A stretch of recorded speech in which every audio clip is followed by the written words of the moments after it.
I'd like to thank everybody for coming to today's presentation. We are doing a Sessions Live event called Preparing a Professional Portfolio, Designers and Illustrators.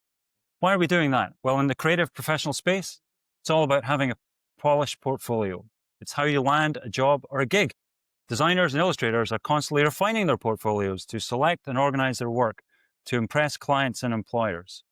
Now, if you're a design student, creating a portfolio is thought sometimes as a task that you complete at the end of your program. But the reality is, you should be thinking about how you put it together, even as you're in the middle of the program, or even if you're considering starting out in a career. So this is a very exciting question for all design students, and we're really excited here to have the chance to explore these issues with two designers who have seen hundreds or maybe even thousands of portfolios and help students refine their presentations for the market. Here today, we have Gardner DeFranceaux, who is an award-winning executive vice president of creative at Cold Open. It's a highly acclaimed creative agency in Venice, California. If you have driven around California and seen a huge billboard, you might have seen his work or his agency's work. Also in this chat is a much-loved instructor at Sessions College, our head of graphic design, Andrew Shalat. I didn't say I loved him, but some people like him. He is an author, a designer, an illustrator, an educator, a Mac expert, and many, many other things. And he served as the head of graphic design for 10 years at Sessions College, working with many of our students. So welcome, guys. Great to see you both. Let's start at the real basics. We're here to talk about a portfolio. So could we reduce it to a definition? What for you is a portfolio? What does it represent for an aspiring designer? Can I start with you, Gardner?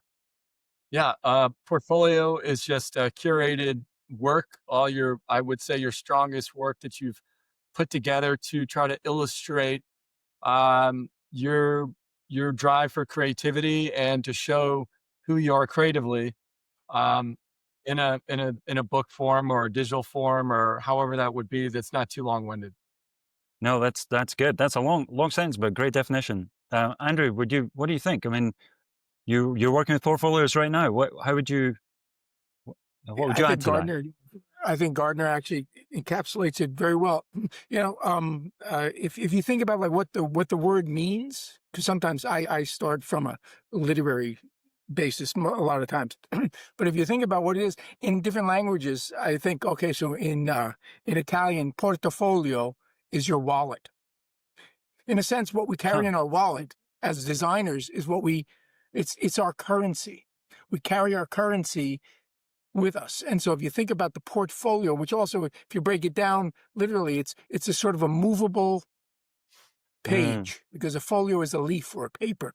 And so I don't want to get too academic, but that's really what it comes down to. And so it's a collection of your currency as a designer, what you can pay with in a sense. So I think it's really interesting. You're talking about currency. You also used the metaphor that was both digital and physical. And we're probably going to get into the question of whether a portfolio should be digital or physical in today's age.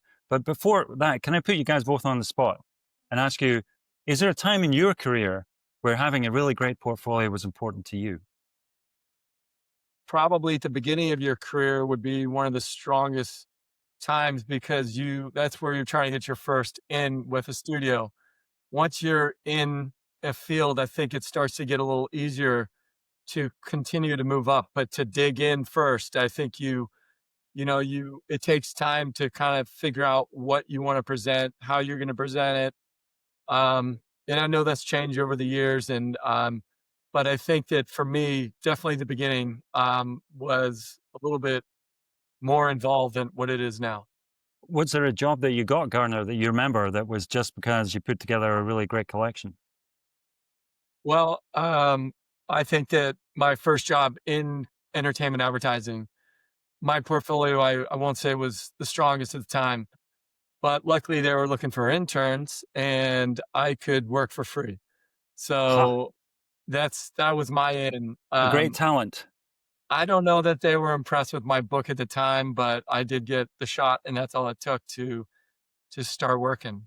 Talk about, the idea that portfolio submissions maybe change. And Gardner, we were chatting about this before the entrance, like as COVID came along and drove everybody back into their homes and made a lot of designers and artists basically remote workers.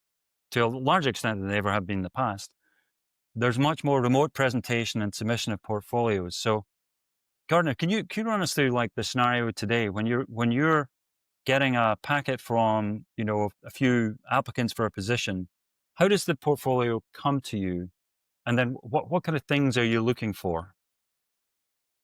You know, not too long ago, we would actually, you would have a portfolio that was in a book that you curated, and you would bring in and you would be in front of creatives. You might sit down at a table with a bunch of creatives at an agency, and you would have to walk them through your portfolio. So at that time, it was very, you had to know what you were going to say. You had to know everything about your work and where you got from point A to point B. So it was a little stressful if you weren't, it always was. I mean, you had to be on your A game. And Hmm. I think ever since COVID, that's changed quite a bit. I'm no longer in an office. I work from home. So, and a lot of people do in our industry, I can speak to, entertainment advertising. And so with that being said, that now if I ever get a portfolio, it's either a link to a web design portfolio, or it's a Hmm. PDF with password protected. And so what I'm usually looking for is if it's a web, I want it to be easy to go there. I want the workflow. I don't want to have to work too hard to see the work. The Hmm. work stand for itself. It shouldn't have to have too many bells and whistles. I'm really focused on the work itself. So because I've had times where someone sent me a portfolio that was so involved that I started getting annoyed because I couldn't get from one piece of work to the other, and I gave Hmm. up. I was like, "Forget it. I don't have time," because time is everything, and we're always on deadline. So Yeah. I like something that's put together very clean. It's simple. You just maybe your work is just in a page that follows down, and you just kind of scroll down it. As long as I can see the work and it's accessible, then that's great. And it's the work really that stands up front. And I'm looking for I'm looking for a creative that stands out from all the others. Like, what is it? The thinking behind the pieces. Is there a concept? Is it well crafted? How's Hmm. the typography along? I want the type to work with the artwork. There's so many variables in design, and they all have to come together as one unit and speak as one big bold statement. And if type's off, then it doesn't work. So it all has to work. So your work should be curated to the point where you feel very strongly about it. And the great thing with your portfolio is Hmm. you continue to work on it, and it's an ongoing body of work. It never stops. Once the first time you make a portfolio, you could change it 3 days later. It's just this ongoing thing. You're constantly thinking, "How can I improve my portfolio?" And I think it has a lot to do also, you have to think of who, like Andy brought up, who's your audience? What type of job do you want? And, once you figure that out, you kinda curate your book along with whatever company that's your company you would love to work for. You wanna know what they do, and then you wanna show them that, "Yes, I can do the work that you guys do, and I Hmm. can bring something to the table that maybe you haven't thought of." So you should have some bold, some of your solutions should be out of the box and completely whack weird, and that when Oh. I look like, "That's amazing, I would never have thought of that." That's ballsy that they would even put this in, I love it. Mm. If it's Interesting. too, vanilla, I don't like it because I've seen it 1,000 times. Hmm. Wow. So there's a lot. There's a lot. You gave us a lot there. So Yeah, absolutely. I mean, there's no right or wrong way to have a portfolio, but that's yeah. just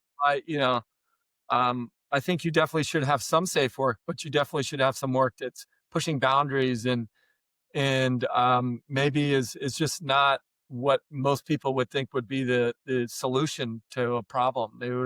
It's a unique solution, and it's yours, and you can hang your hat on it. And I think that when I look at so many portfolios, so if I just see work that's really strong, I'm like, "Oh, they're very talented."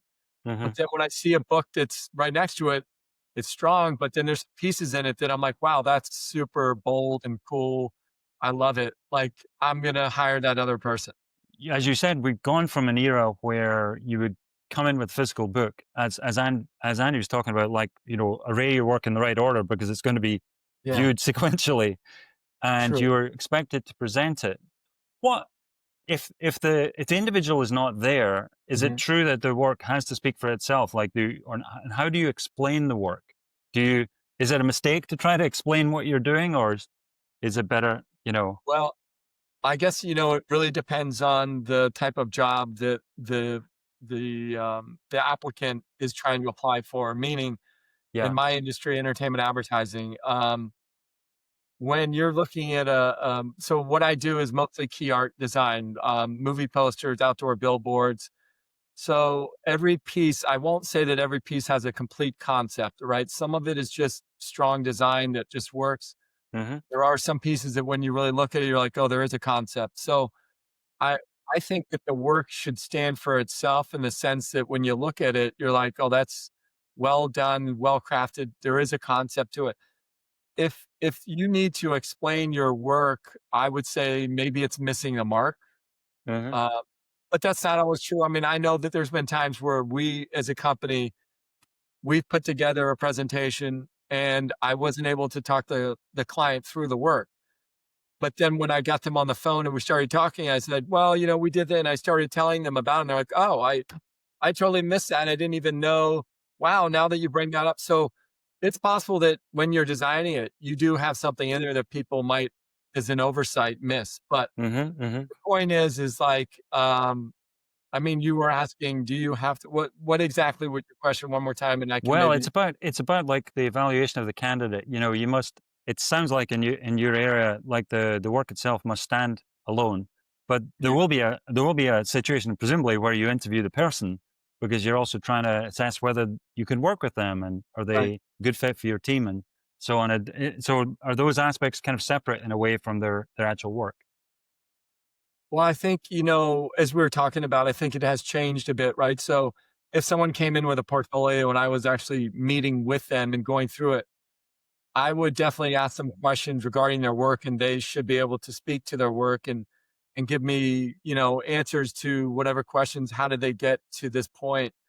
Um, a digital portfolio still could have you could have captions or something if you felt the need to show your Hmm. concept that needed to look that there's no problem with that as well. There could be you might have a piece of work up and you even have a doodle, a sketch on the one side, and then next to it is the finished piece. And then you have a little blurb. It could be very short blurb of what went on, why you did what you did, or what the concept is. I mean, that's totally fine as well. For my Mm. industry, a lot of the work I see is just I see the finished product. I'm not looking for like a sketch too, but I mean, we all love the process. So if someone has that in their portfolio, I'm definitely going to Yeah, look at it. I eat it up. So that's I think great. Well, let me bring in Andrew for that because that's something that we grapple with at Sessions College is how to encourage students to develop a good process and then when to show it. Because yeah, it's great to have an awesome end result, but you may at times you may want to know how did they get there, and right. especially it's a very creative process. So Andrew, what would you say to that to showing your thinking? It's something that we grapple with my portfolio students is just that how do they get the thing across and explain it without actually being in the room? And because that is nowadays, that is the challenge. I always break it down. I like portfolios that are as simple and straightforward as possible. I don't like ornamentation. I don't care about what the page border is looking like.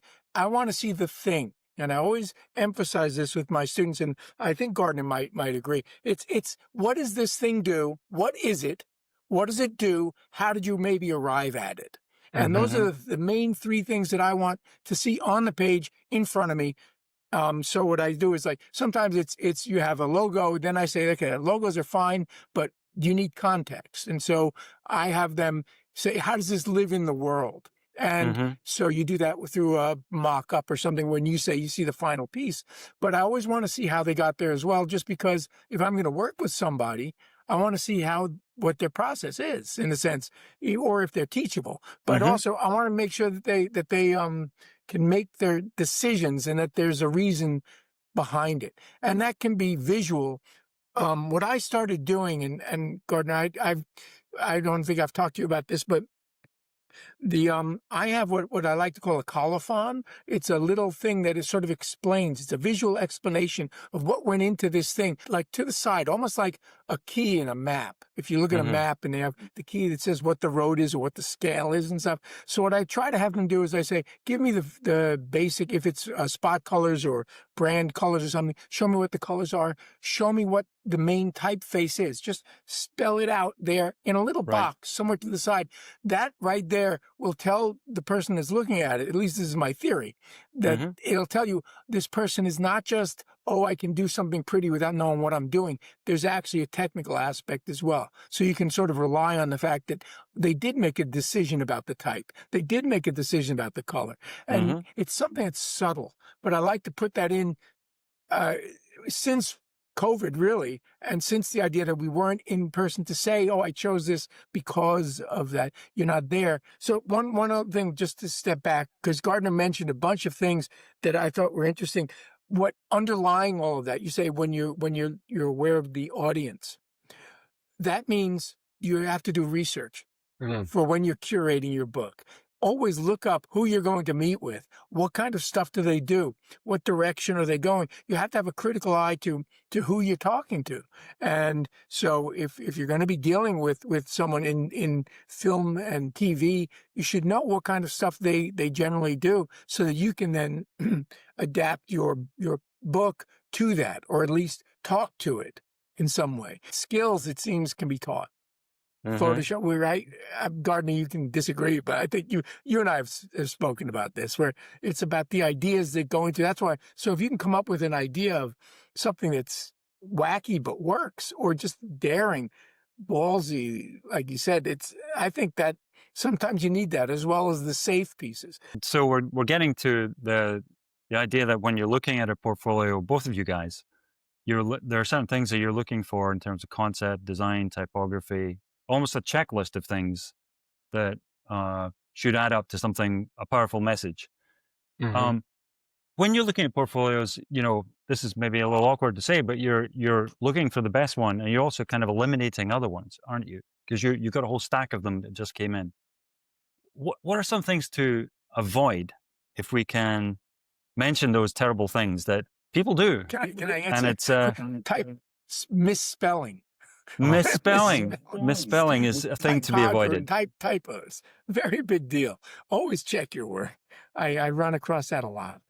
Yeah, that's definitely true. If an email comes in and the person has maybe misspelled my name, or they've had mistakes in the paragraph before I even get to see the work, sometimes I'm turned off because I'm like, well, you haven't even, taken your time to make sure you've typed up your letter to me. So that's There's something a cat over that there. would be a ding, I guess. Yeah, I mean, I that raises the question of the haunted question of AI. So I don't know if you've received any applications recently, Gardner, that struck you as not really being written by a human. I definitely would not use AI. I have not come across as of yet anything that I think was done through AI for a portfolio or anything like that. I mean, I think that would be a mistake, because I think the whole reason you're putting together a portfolio is to show yourself and who you are and how you think, your critical thinking, your designing. So it would be a mistake if you used technology that doesn't showcase who you are, because maybe you might even get a job that you don't want because you're not, thinking properly. But yeah, I don't know that's something that comes into play yet. I mean, I haven't seen it, but Good to know. I'm sure it's coming soon. The thing that I will say that I have seen in the past, I've seen a very strong portfolio. I've hired someone, they've come in, I've had them working, and I'm wondering, how is that book this guy's work or this woman's work? And after a while, I'm like, it doesn't add up. Like, that's not their work. And then they end up losing the job. So this is another point. Don't try to put work in that's not your own into your book, because it's going to bite you in the butt in the end. In the end, people, your name will get out that that person had a book that was not their own work, and you could get blackballed and your whole, so don't make that mistake. I will say this as well, that when I'm looking at a student's book, if it's someone that's just graduated, that's a different type of portfolio than someone that's been working in the industry or an industry for 5 years or plus. So I would say that there's a little bit more, I'm open to seeing, Hmm. not the perfect book when I'm looking at a student's book. I understand that, hey, you have not worked professionally yet. Hmm. What I'm looking for is strong thinking. And I'm looking for, like I said before, like bold solutions to something. It doesn't have to be a perfect book. I don't think there's ever a perfect book, right? Yeah. There's great books and there's bad books and there's everything in between. But I think the important thing is to make sure that you you're not trying to hide who you are, right? You have to be honest. So you don't want to get into a position that is over your head, because then you're going to be stressed out all the time. And stress brings on very bad creativity. If you're stressed out, Sure. your work's going to suck. So Sure. don't put Absolutely. yourself in that position. And so, I mean, the thing that's raised by that is obviously credit, because I think a lot of students and a lot of creatives are working collaboratively with others. And that's a good thing if you give credit, right? Right. So the determination to be honest about the parts that you did is Absolutely. really important and valued. Then it shows that you can be a team player. Yeah. Yeah. Um, I've had people come in to show me a portfolio and they had a piece of art that was mine in their book. Yeah. Woo! And I just thank you. I was like, "Oh, how did you do that?" And I made them like full on lie How to did me. you do this? And then I was like, so it's, you got to be careful, because I'm saying you got to be honest. Well, I mean, what are the chances of somebody doing the exact same thing that you did? Well, That's well, pretty that pretty that rare. would only happen. So, like you were saying, sometimes work is collaborative. Yeah. I don't know that particular time. I don't remember how they would have come to the point that they thought that was their work. It does happen because sometimes maybe people lose sight of what they actually did on something, and you Mm, know, it it can happen. interesting. On the subject of presentation, we have a couple of questions. We have a student, Holly, who asked, for someone who's relatively shy with anxiety, how would you go about presenting yourself or your work better? You fall back onto the work. Don't worry about you. Right. Just describe the work. If you can get into the work and describe that, I've seen this with a lot Hmm. of students where they presented to me where they're very nervous and they don't want to talk. So I ask them about, well, what about this piece? And when they get into their own how they built the piece, or just fall back into the work. The work is going to Mm, do the job for you, and you'll find that you'll start to ease into describing it, because that's a real thing. It's organic. I'll just add on to that, that I think that what you want to do is just prepare yourself. So go through your book on your own and talk hmm. about each piece and why you did it or whatever it is. You need to be prepared to have, some sort of answer or some correspondence for each piece you've done. I mean, you should have that in your head already. So when you walk in there, it's not like you're being hit for the first time trying to figure out an essay. I mean, this is something that you've lived with. So I would just prepare yourself. We have to do that in the industry when I walk clients through work. If I don't prepare myself with all the work and know what I'm going to say, it's very possible that I'm going to stumble. And, so you just, preparation, just like in school, just understand. And I think Andy's right that you just speak to the work itself. You know why you did the stuff. And Hmm. if you speak to it, and also, you shouldn't, I would say everything doesn't have to be personable. Like, don't take anything personally. Like, Hmm. there's gonna be times where people aren't gonna like your work, and that's okay. It happens to everybody. I've gone I've gone in and presented a whole body of work to a studio, and at the end of the meeting, they looked at me, and they're like, "We don't like anything." And they're like, "Okay, well," and then Whoa. I can ask questions, and then it's me, I start asking questions. Well, what did you not like? What was it that we missed? And And then there's, you get into a conversation and you learn from that experience, and then you can Yeah. go back and start over again. And that this happens all the time. That's a great example. It's a good way to turn a negative into a positive. Seemingly you Yeah. had nothing to gain by being there, but you could learn what they were looking for. Right. Obviously, we missed the mark. Why did we miss the mark, and how did we miss the mark, and what? So Hmm. happens to everybody. So just you have to understand, not everyone's going to like your work, and that's okay. And that speaks to another issue as well, which I find with a lot of students, a lot of young designers, they find their stuff very precious, and they're so, everything is my precious, everything is so, Right. they fall in love with their work so much Gollum was a that they designer. don't realize it's there for a reason. So, but and it has to serve something other than just you're feeling good about, I don't know, mushy or something. You do your job, you push it off, and you go on to the next one. Yeah. I know it sounds it's not romantic, but it's professional. I mean, Yeah. there's things that I loved when I was younger doing, and then I look back on them and I think, yeah, I can see why I loved it, but Yeah. I've improved since then, and I could see the reasons that I loved it were not necessarily what the client needed. Yeah. Good advice. Keep That's it rolling and keep it. And your point, Andrew, about if you're creating professional work for someone else, to a certain extent, if you could focus on what they need as well as your own creative vision, then yeah, it becomes a little bit about them, not you, and it's less Or precious. also, also sometimes though the client doesn't know what they want or Yeah. doesn't know they know what they want, but they don't. But that's not the right answer. So really, Yeah. what you have to don't satisfy the client, satisfy the project.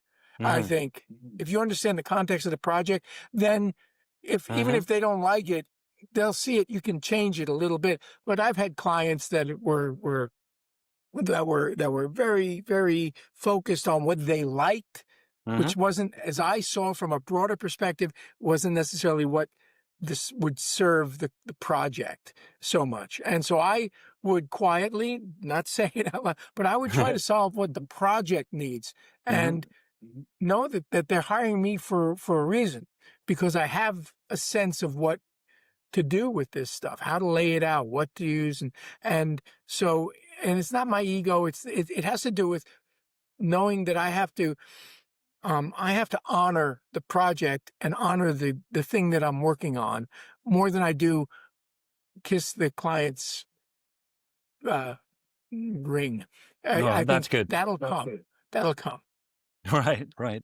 That's that's it. great. Good, solid advice. In preparing for this chat, we had a bunch of students from different majors ask us questions. So would you have anything to say how preparing portfolio would vary, say for an illustrator or for like a video editor, or do you guys work with those, or is it basically very industry specific? Um, I can speak. I mean, I work with illustrators, photographers, graphic designers.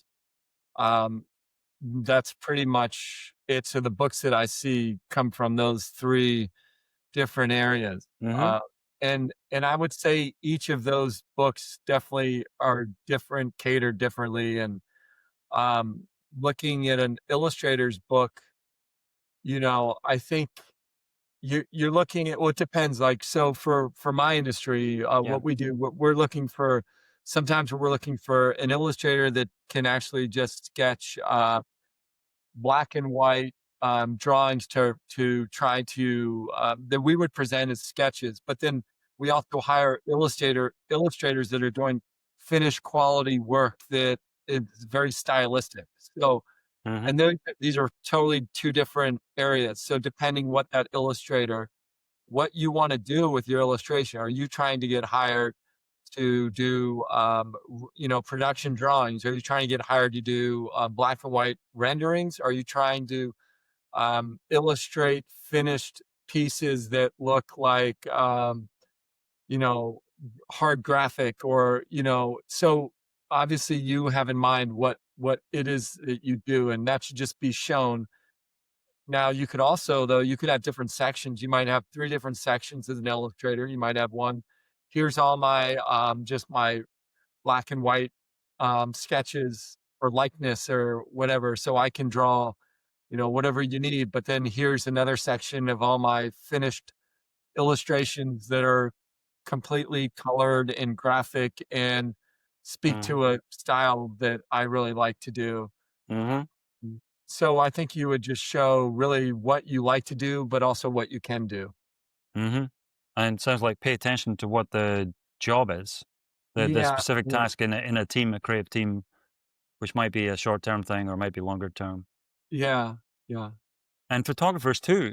So you evaluate photographer portfolios as well? Photographer, yeah, I see a lot of photographers' books because we hire photographers to do special photo shoots for certain jobs that they have the budget for a special photo shoot. So if a studio has enough money to hire a photographer that is going to shoot the cast from that film or the TV series, so we would be hiring a photographer. So those books, I mean, generally there's so many different styles, but the same kind of thing in the sense that you're getting a link to their site, you're seeing a body of their work, you're seeing all different lighting scenarios they've done, Mhm, different concepts they've come up with.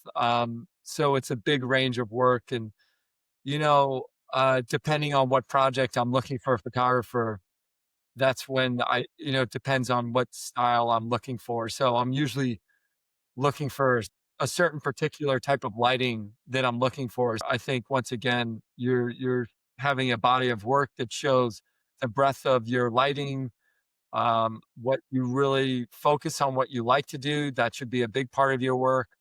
Hopefully you've gone and done shoots that are very conceptual and maybe you've just hired friends and done things on your own, very down and dirty. I mean, you mhm. gotta get scrappy sometimes when you're doing a portfolio because you have not been hired to do professional work yet. So you have to figure out how can I make my portfolio speak to a professional audience without ever having worked professionally? And Yeah. how did that happen? What are some thoughts on that? Because that's the eternal conundrum for a student, right? They may have some professional work or some pro bono work that they did, but maybe their portfolio right now is largely schoolwork. So I what are some ideas for presenting that and, showing your strength? I think that well, number one, if you have a passion for a certain type of design or you would I would just make up projects for myself. I would literally, all right, I'm gonna design a label, like I'm gonna do labeling for some company. You would whatever you gravitate to. If you like punk rock, Yeah, I'm gonna do like 5 different punk rock flyers. I'm gonna totally. that so you just have to come up whatever your passion is. I would say Yeah, your work is gonna be the strongest doing that. yeah. So go and make up like projects to do to boost your portfolio. What Don't great advice. Like you said earlier, make a portfolio that shows what you want to do. Yeah, you know, don't fill it with things that you don't like doing.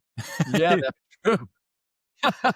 Oh, Yeah, I really hated doing this project, and oh, this one over here, really hated it. Well, this one was a real chore. What? You should be, you should get be that out. making work to make more work that you like to do, right? Something like Yeah. that. Yeah, you don't wanna get a job, back in the day, it'd be like, I don't wanna get a job doing catalogs and, like so I don't wanna show anything like that. I wanna whatever it is, you wanna do, you want your book to speak to that and your audience. You're going after people that Yeah. wanna see the work that you wanna create, right? So One question we had was on from a student was on platform. Now, I think we talked earlier about how a portfolio could just be a PDF with a password, or it could be a website with slideshows. mhm. Are you guys, you know, are you really agnostic about the platform? Does the platform really not matter anymore? I would say I'm not, up to speed on all the different, um companies that you can go to for different templates of websites that I think a lot of people are using. Uh-huh. So I don't care where their work is as long as it's easy for me to see the work. If it's something you just click on, you have a clickable link and I can click into it and then I'm into your work, that's great. And I can scroll through it on my own without having a master's degree. I think that's amazing for me. Don't get in the way. Yeah. Don't get Click here if you in have the a way master's of what degree. I'm offered to. Yeah. Yeah. Yeah. Are you Master's degree picking on over here. people with master's degrees? No, I'm not picking on master's I have degrees. too. But it's okay to pick on websites sometimes. Here's a question: the idea that a portfolio probably should start with some of your first projects. Maybe even if you're at the beginning of the program, you could start building work that is the kind of work that you'd like to be doing. So, what are some thoughts do you have for a student starting out who might be sort of daunted by that prospect, and they're building some foundation skills? They kind of know what's needed at the end of the day, but they know they've got a way to go. Andy, why don't you take that one and start? I'm coming at it from the academic side now. So, so what I try to do is I try to get a strategy for how to order things, and I talk to my students about how it's a narrative, how you have to you have a big opening. It's like a movie. You have to have that big opening, that teaser, and then it's sort of then it can't always be at the same level. It's like music, really. You have modulation. So you walking through a book, you have a big opening, ta-da, Sound of Music on the hill, and then it goes down into a little bit less. And then toward the middle, it peaks sort of in the middle, a few things like this, and then it comes back down a little bit. Then at the end, ba-bam, again. I don't know if that's very articulate, but the idea is that it should have some modulation. Then not everything has to be the biggest thing in the world or the best, but they do show different aspects of your vision of what you can bring to the table. And when you're choosing things, it's always movable. The portfolio is a living document. It's never going to be the same day in and day out. So you have a favorite for one client. This goes back to who's looking at it. And you open up big, settle in a little bit, think of it as as a song or as a story. To have variety, have storytelling, make it go somewhere. Don't have the same color, font, composition style for your 8 pieces or 10 pieces. Ideally, different kinds of clients so that or different subjects, depending on what field it is, so that you're not just drawing or making one kind of thing, unless it's really excellent, I guess. What about you, Gardner? What some tips would you have for a student who's just starting a program and they're thinking, how do I build 10 or 15 great pieces? Well, I think it's an overwhelming thing to think about when you're starting, but you have to understand that, first of all, there's no particular size that a portfolio has to be, right? So you basically just want to make your best work little by little and not getting overwhelmed. But once you have compiled some work, you're always going back through and figuring out, is this worthy of being in the portfolio? And once you do put together your book, like Andy said, at the beginning, you want some very strong pieces, and then you want some strong ones in the middle, and you definitely have to have some strong ones in the end. But someone might not even get to the end, right? Because if the work's not there. So start strong, finish strong. But if you don't have enough work that you feel strongly enough, then have a smaller portfolio. I mean, it's just that way that the employer can see, well, they don't have a lot of breadth of work. Obviously, they're a student, right? I'm not expecting to see this amazing finished, huge portfolio.